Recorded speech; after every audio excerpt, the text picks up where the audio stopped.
Greetings, greetings, greetings. If you're joining me live, please comment, letting me know where you're joining me from. If you're catching the replay, hi, hello, greetings, how are you? My guest tonight had a family emergency, but it was only right for me to come on here, talk to y'all. Y'all heard from everybody else, but you haven't heard too much from me since I was hosting. So I'm going to share a little bit about myself and one incident where I did consider ending my life. I didn't even know I had a name to it back then. I didn't know nothing about no suicide. To be honest, I was just a teenager. I'm just trying to get the comment section pull up over here so I can make sure I'm replying to anybody that's commenting live. When you come in, if you're live, absolutely, of course, because we're here now. Let me know where you at. Let me know where you're from. Let me know how you doing. Let me know if there's anything I can help with. Let me know if you have any questions, comments, thoughts, concerns, opinions. Okay, almost with you. Bear with me, bear with me. I just now need to share so people know that I'm still here because I know I did post earlier stating that tonight's guest won't be able to join us, but it's only right though. We said we're giving you 4 nights, so we give you 4 nights, right? Rather than just cancel and leave you with a cliffhanger. So, one moment.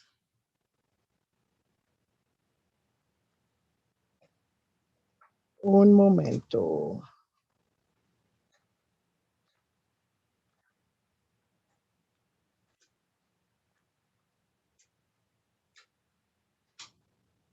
Bear with me. When you come in, comment where you're at. How's your day going? How have you been? Are you a survivor, a victim, directly, indirectly? Neither. Let me know.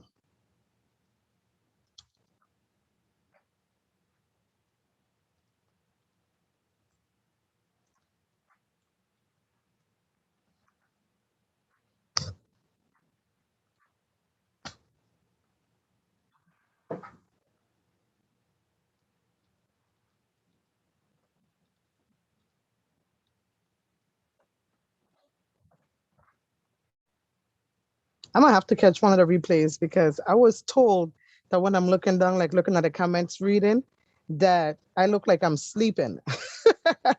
I'm very much wide awake. Must be the lashes.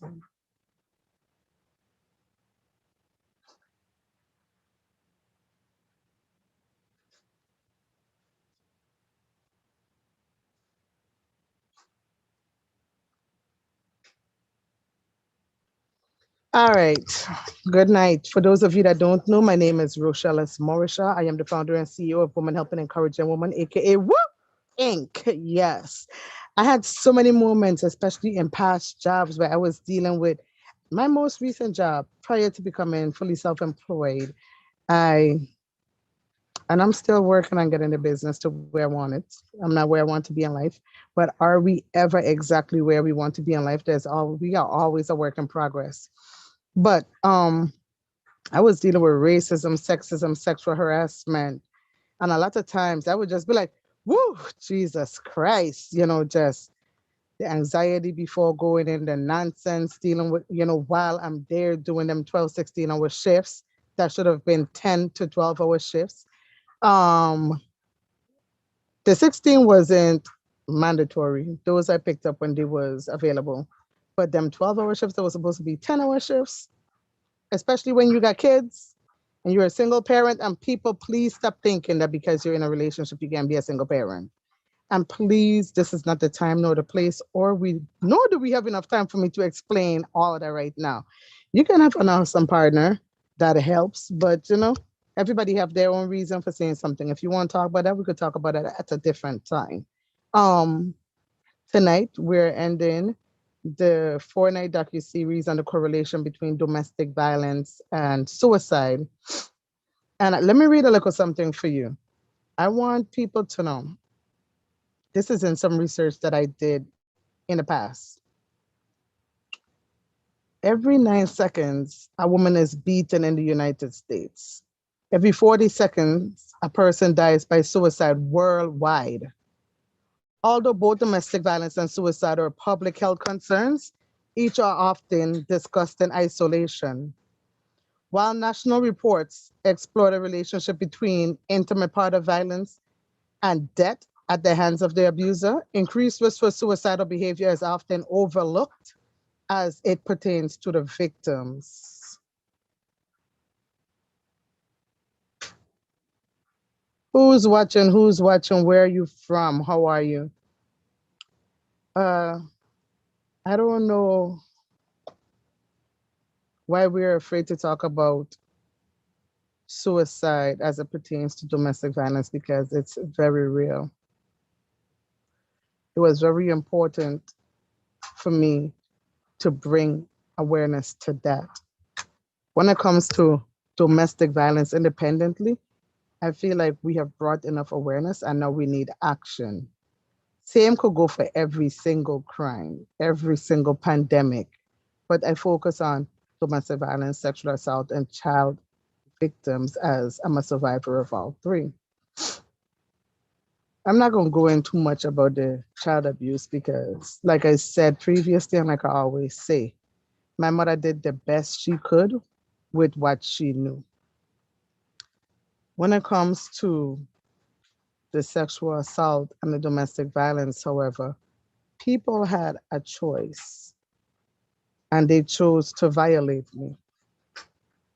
I'm going to join from another screen so I can share a picture with you and tell you a little bit about it. See? Give me one moment. I am hot. Choo, choo, choo.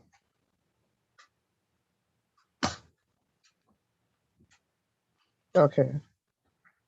Can you hear me? Can you hear me? Great. I just wanted to make sure there was no feedback from myself.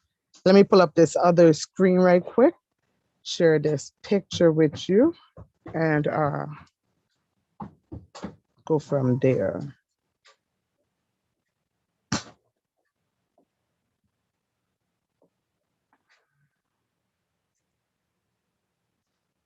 One moment.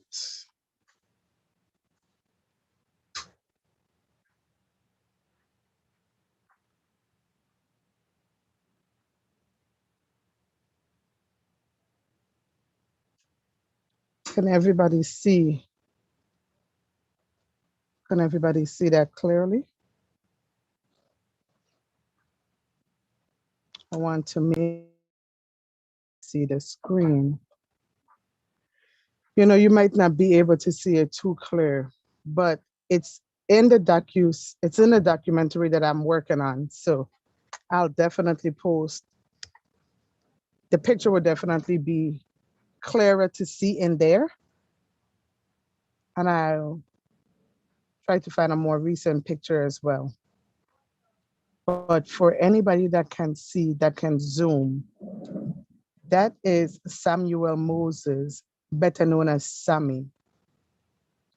Sammy was a friend of the family, and he was my mom's ex-boyfriend brother. I really wish I could make this picture clearer for y'all. Sammy resided in one of the projects I grew up in, but that's not where I met him. I met Sammy when we stayed in Raz Valley. That's where my mom stayed when she was dating his brother. I'm not going to call anybody else's name because it's not their fault that Sammy did what he did to me. However, when this happened to me, we was living in Duno. Let me give you a little bit of the backstory. Anybody that tuned in last night, they remember me talking about how me and last night's speaker were both dancers in a particular African dance group when I was a child. That dance group was very popular in the Virgin Islands. One night I had to perform, but my mom was out of the country. She was off the island. She was visiting her island, if my memory serves me right. I was staying with her aunt. No, I didn't have permission to leave. Yes, I was supposed to be at home, but going to perform was so important to me. Not letting down my dance teacher and the rest of my dance sisters was so important to me. So I went to perform. At the end of that performance, I did not let anybody know that I didn't have a way home. I was hoping to just make it back the way I came, which was by, I don't remember if it was bus or safari, but at that time, nothing was coming. I was unable to catch anything. It was getting later and later. And he happened to be driving by and see me. He offered me a ride. Something inside of me didn't feel right because he used to always make these weird, awkward passes at me. He used to always say things like, oh, how good I look and how sexy I is. Mind you, even after my firstborn child, I was still flat like a wall. Ain't had no body, no kind of body I had. No bum, no nothing. I was just this little maga thing. I was a size zero for a very long time. So when he would walk by in the house, when everybody would be chilling, playing music, having the parties, dancing, drinking, whatever it is they be doing, he'd always say his little things that used to make me uncomfortable and just gross me out. I remember one time he said, and still to this day, it just makes no sense to me how grown men who watch little girls. It makes no sense to me how grown men are turned on by little girls. Clearly, today's little girls and little boys, but back in my time, I don't recall hearing too much about, boys being sexually assaulted or raped or any of that. I can't say it wasn't happening. I'm just saying what I knew from when it happened to me back then. Back then, you really only heard about little girls or females or whoever being abused or raped or whatever the case may be. And one day he said, some days I can remember it verbatim and some days I can't. Some days I still actually have nightmares about it. And it's kind of, it's something that I'm still working through. You know what's interesting that a lot of people don't know about? Sammy wasn't the first and last person to sexually assault or rape me. But for whatever reason, the first time was the worst time. That night before my 14th birthday, when he was drunk and driving and acting like he was just going to be a friend of the family and give me a ride home. And back then, I knew nothing but no intuition and no following your gut. My body was all out of whack, though. Something didn't feel right. Everything was off. I guess that feeling that I was feeling in my stomach was my guts telling me, don't get in the car. However, I was more worried about not making it home and getting in trouble. At the same time, even though I never really felt comfortable, he's supposed to be a friend of the family. Ain't no reason why he not gonna get me home safely, right? It's the night before my 14th birthday. Ain't nobody not want to celebrate their birthday, right? Ain't nobody want to get in trouble and lose their birthday cake, right? I wish I knew then what I know now. I wish I had the senses then that I have now. I would have never got in the car. I would have walked. I would have found some other way. Maybe I would have speak up and ask somebody for a ride. Let them know I ain't have a ride. Who knows? That night and that time gone, but the memory is stuck with me forever. And sometimes I still wake up in sweats. He drove and he drove and he drove.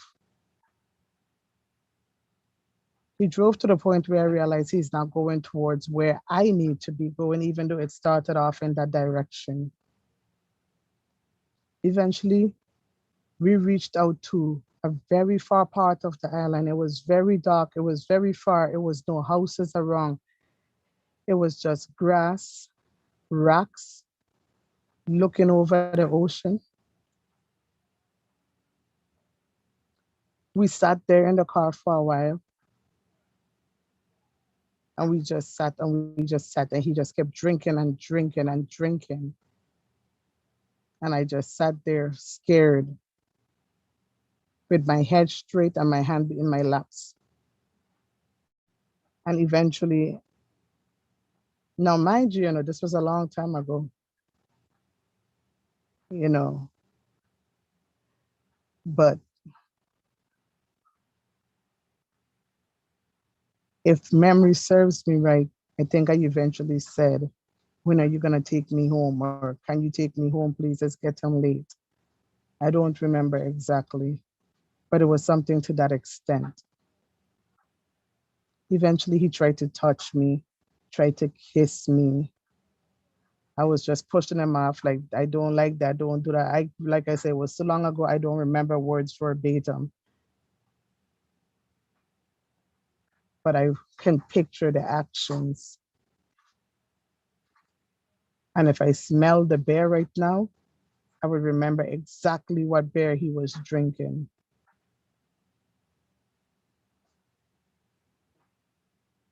Eventually, I get out of the car and he got out too. He came around and he stopped me. I don't remember verbatim what happened. I don't even remember everything that happened when I eventually got away. But after he kept on trying to get on me and overpowered me, and eventually inside of me, part of me just laid there and wanted to die. I just wanted to die. Fright, flight, them sayings kicking. Eventually, I don't remember if it was a regular knife or a letter opener. I don't remember exactly what it was. But eventually, I grabbed whatever sharp object I had and I stabbed him. And it was a while after, because I literally just lay there for a long time, just feeling dead to the world, just feeling gross, just feeling nasty, just feeling hurt, just feeling pain, just being hurt over and over and over and over by a man that should have never looked at a child like that. That always said, I can't wait until you grow up. I wish you was a bigger girl. Just a whole bunch of nonsense he would always say when we'd be in the house. When I eventually stabbed him and got him off of me, I just ran and ran and ran and ran. And I kept running in the dark and I kept running down the hill. I don't even remember exactly when I stopped running, who got me.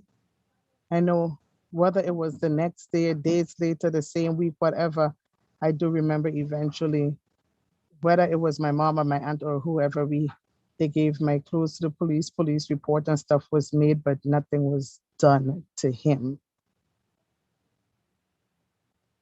And like I said, Sammy was the first, but he wasn't the last person to rape me or sexually assault me. But for whatever reason, the first time was the worst time.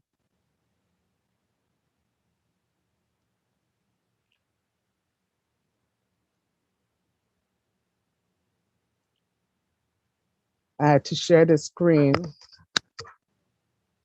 I honestly don't care who from back home see this and know him. I have lost a really close childhood friend that's a nephew of his. And I was traveling to Jamaica back in 2010 for the International Dancehall Queen competition. Me and one of his nephews, who was one of my very close childhood friend, contacted each other because I had a layover in Florida. And he offered to keep me company until it was time for me to catch my plane to Jamaica. He was not the first person, but he was the first person related to Sammy that I ever told about. I have not now talked to my friend in 11 years because he felt like it was my responsibility to tell somebody that I haven't seen in years something that was personal to me. I didn't owe him any answers. I didn't owe anybody anything. It's my story to or not to tell. His argument was he have two kids and his daughters be around. Well, I don't know if he have two kids. I know he said something about having multiple kids. I'm pretty sure he said he have two daughters for sure, and his uncle be around them. Everybody should be protecting their kids. It's not my responsibility to protect your children. That happened to me. That's my story. I did not have to tell him or anybody else what happened to me. Nobody helped me through that besides God, my mother, my therapist, and whoever else knew about it. I don't care who see this or who see the documentary when it dropped and say they do or don't believe it. I can't wait. I'm excited. I heard that Sammy have kids now, and I pray to God what he did to me, nobody ever do to his kids. I also heard that since raping me the night before my 14th birthday, that Sammy have raped other people to the point where he actually ended up in court. I don't know what's happened. I don't know if he was convicted. I'm happy they stepped forward.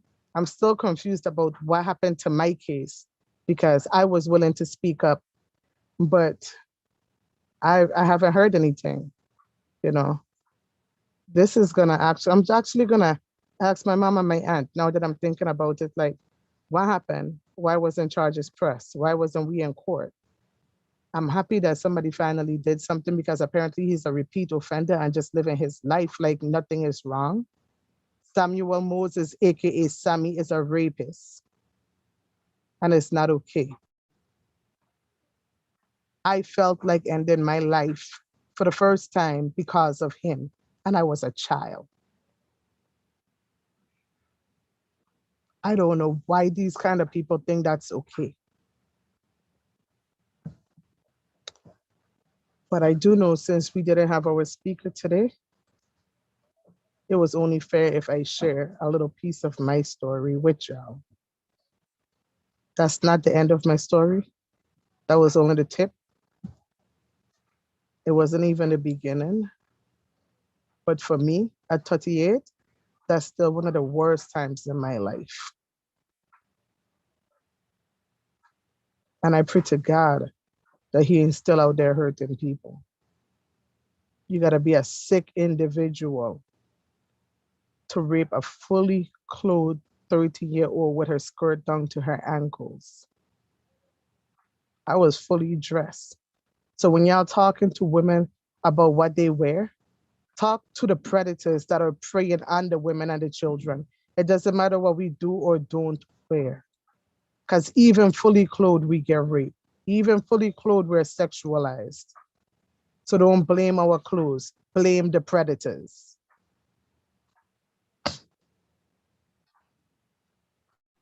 However, this 4-night docu-series is about the correlation between domestic violence and suicide. So I want to remind y'all again that you could text HOPE, HELP, HOME to 741-741, or you can call 1-800-273-8255. I'm going to keep telling my story as many times as I have to. I preach about standing up and speaking up, and I expect people to stand up and advocate for themselves. So I'm going to continue to do so for myself. I have always been transparent and I'm going to continue to be transparent because I don't think it's fair for me to have people pouring their soul out to me, but be ashamed and afraid to share my story. I used to be, but it was a long time ago. And it's not my shame to carry. Sammy should be ashamed, especially now having kids. How would you feel if that happened to the ones you gave life to? He was wrong for taking advantage of me. He was wrong for doing what he did. It is not my fault. I'm going to check the comments and make sure I missed nothing before ending this live. Thanks to everybody that's watching. Did anybody chime in telling me where they're from?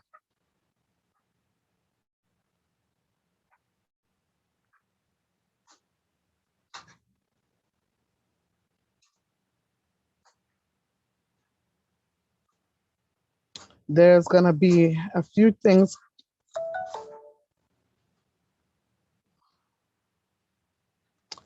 There's going to be a few things coming up that I'm going to share with you right quick and some reminders. I would have to check the calendar to see when the next support group is. People have asked about the support groups. Yes, we still have the support groups. Right now, they're bi-weekly and Tuesdays. And they're still virtual. I know people have asked about it being in person. Right now, we're not quite sure what's going on because it seems like people are already starting to put procedures in place for a possible rise that I'm not even sure lowered. So we'll stay virtual for now. If there's any changes, I will be sure to let you know.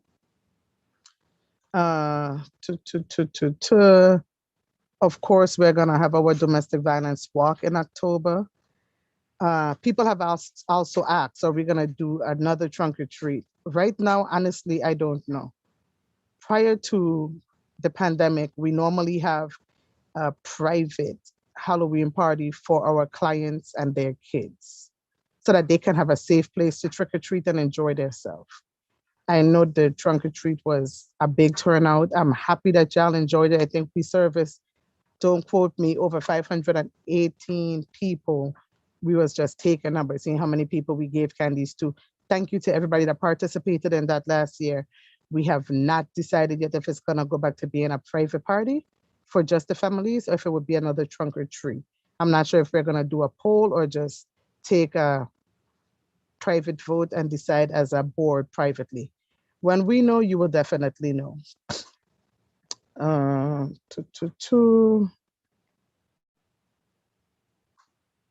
I'm just going through, I made some quick notes of some of the questions that were being asked. Yes, we still have clothes. So we used to do a clothing drive. We have clothes. If anybody need any clothes, just let me know. We have a few Sundays left for the SOFRA protest in Swainfield. So we do have clothes there on Sundays. If anybody need to come through, get any, please feel free. No questions asked. We do have bags. Sometimes we'll have food, but we always have refreshments.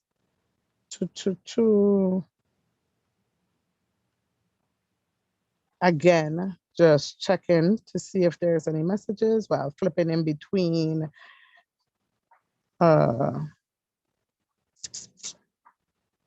this, that, some of this, some of that.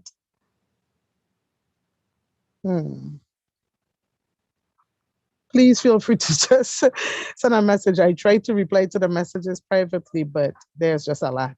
Some of the programs. Well, we have Dance Remedy, which is 2 parts to it. Liberation Dance, which is the 21st of every month. The Self-Defense Initiative, we'll be kicking that off. As I said, the butterfly support groups. We actually do 4 support groups, but right now we're only running 1. You have the one that's just for females. You have the one that's all inclusive, any gender. When we do that one virtually, we have people join us from everywhere. That one has been very helpful. Loved ones of the departed. That's just for people that has lost a loved one to domestic violence. And then we have the youth support group as well. Take have their own stuff that they have going on, from the book club to story time. We just did the first summer camp with Toledo Public Schools. I love that.